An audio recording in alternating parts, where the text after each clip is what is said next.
লোকটি কাবা শরীফের গিলাফ ধরে অঝরে কান্না করছিল। লোকটি এমনভাবে কান্না করছিল যে তার পাশে থাকা লোকেরা তার দিকে তাকিয়েছিল এবং তিনি এমন একটা দোয়া করছিলেন যে দোয়াটা শুনে সবাই অবাক হয়ে গিয়েছিল। তারপর তাকে এই দোয়ার সম্পর্কে জিজ্ঞাসা করার পর তিনি এমন এক উত্তর দিলেন, সেখানে থাকা উপস্থিত সকলেই অবাক হয়ে গিয়েছিলেন। ঘটনাটি হলো, একজন পরহেজগার ব্যক্তি হজ করার জন্য গিয়েছিলেন। তিনি হজ করতে গিয়ে কাবা শরীফের গিলাফ ধরে ফেললেন এবং কাবা শরীফের গিলাফ ধরে অঝরে কান্না করতে শুরু করে দিলেন। তার কান্না শুনে আশেপাশের মানুষ তার দিকে তাকিয়েছিল। তিনি বারবার একটি দোয়া করছিলেন, হে আল্লাহ, তুমি আমার মৃত্যু ঈমানের সাথে দিও। এই দোয়া তিনি বারবার করছিলেন এবং আশেপাশের মানুষ লক্ষ্য করে দেখলেন তিনি আর কোনো দোয়াই করছে না। তার মুখে শুধু একটাই কথা, হে রব, তুমি আমাকে ঈমানের সহিত মৃত্যু দান করিও। তারপর পাশে থাকা একজন ব্যক্তি তাকে জিজ্ঞাসা করলেন, আচ্ছা ভাই, আপনি বারবার কেন এই এক শব্দ উচ্চারণ করছেন? আমরা প্রত্যেক মুসলমানই চাই যেন আমাদের মৃত্যুটা ঈমানের সাথে হয়, কিন্তু আপনি কেন শুধুমাত্র এই একটা দোয়া করছেন?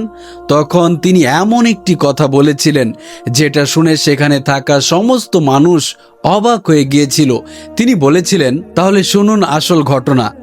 আমার বড় ভাই ছিলেন একজন মুয়াজ্জিন। তিনি টানা 30 বছর মসজিদের খেদমত করেছেন, আজান দিয়েছেন, কিন্তু তিনি মৃত্যুর পূর্বে এমন একটি কাজ করেছিলেন যার কারণে তিনি ঈমান হারা হয়ে ইন্তেকাল করেন। তিনি মৃত্যুর পূর্বে পবিত্র আল কুরআন হাতে নিয়ে বলেছিলেন, আজ থেকে আমি এই আল কুরআন অস্বীকার করলাম, নাউজুবিল্লাহ। এইটা বলার পরই তার ইন্তেকাল হয়ে যায়। সুতরাং তিনি ঈমান হারা হয়ে এই পৃথিবী ত্যাগ করেন। তখন সেখানে থাকা একজন ব্যক্তি তাকে জিজ্ঞাসা করেন, আচ্ছা, আপনি কি এমন কোনো আমল সম্পর্কে জানেন যে আমলের কারণে আপনার ভাই এরকম বদ্দিন অবস্থায় ইন্তেকাল করেছেন? তখন সেই ব্যক্তি এমন এক ঘটনা বলেছিল যেটা শুনে সেখানে থাকা সবাই আবারও অবাক হয়ে গেল। তিনি বললেন, হ্যাঁ, আমার ভাইয়ের একটা বাজে অভ্যেস ছিল। তিনি প্রত্যেক দিন মসজিদের ছাদের উপর গিয়ে বসে থাকতেন এবং ছাদ থেকে তিনি আশেপাশের বাড়িগুলোর দিকে নজর রাখতেন। আশেপাশের বাড়িতে মহিলারা যখন কাজ করত তিনি সেটা বসে বসে দেখতেন এবং মহিলাদেরকে তিনি খুব মনোযোগ সহকারে দেখতেন। আর এই কাজটা তিনি প্রতিদিন করতেন, যার কারণেই হয়তো তার মৃত্যুর পূর্বে তার মুখ দিয়ে এমন কথা বেরিয়ে যায় এবং তিনি ঈমান হারা হয়ে এই পৃথিবী ত্যাগ করেন।